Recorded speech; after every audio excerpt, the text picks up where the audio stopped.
Good evening, I'm James Brown in for Norah O'Donnell, and in just hours at 12:01 a.m. Eastern Time, President Biden's aggressive new border restrictions take effect. The impact of this executive action will be immediate. Soon, U.S. immigration officials will be authorized to deport large numbers of migrants without processing their asylum claims. The restrictions will stay in effect until illegal crossings dip below 1,500 migrants a day, and they'll be triggered again if crossings spike. We have team coverage from the border to the White House, and that's where we start with CBS's Nancy Cordes. Nancy, this is a dramatic election year move. What does this mean? JB, what this means is that starting tomorrow, most migrants who cross the border illegally will not be allowed to seek U.S. asylum or remain in the U.S. They will be sent back to Mexico or their home country, and this will continue until illegal crossings drop to a level we have not seen in years. Republicans have left me no choice. Flanked by border officials and Democratic governors, President Biden announced sweeping restrictions to the decades-old asylum system. This ban will remain in place until the number of people trying to enter illegally is reduced to a level that our system can effectively manage. The rate of illegal crossings has fallen from its peak last winter, but remains historically high. And polls show immigration is a top issue for voters who consistently give Donald Trump higher marks. On day one, we will seal the border.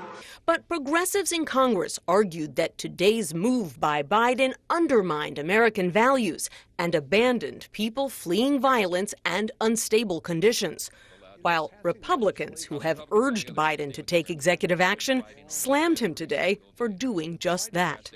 Why didn't you do this in 2021? Why didn't you do this in 2022? If he was concerned about the border, he would have done this a long time ago. The restrictions are sure to face legal challenges. The ACLU telling CBS News today, we intend to sue. A ban on asylum is illegal, just as it was when Trump unsuccessfully tried it.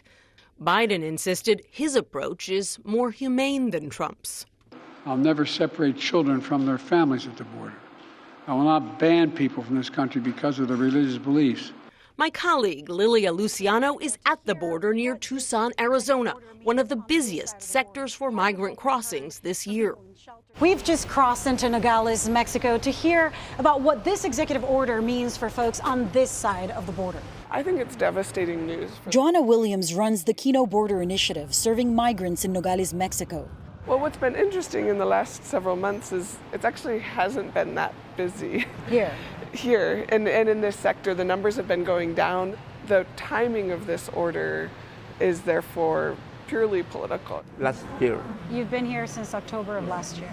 People like Pedro Solis wait as long as 8 months for an appointment to ask for asylum using a U.S. government app. With no luck, many giving up. So the problem right now isn't that people don't want to use the CBP One app. They're applying for an appointment every single day, but there aren't enough appointments available. And again, this order doesn't increase that number of appointment availability at all. What's the consequence of deterrence policies from where you stand? Different policies of deterrence have been in effect for over 20 years here at the border, and what they lead to is an increase in deaths. Their other option is to try to go out into the desert and avoid finding Border Patrol. And this is 2 days before our first heat wave of the summer.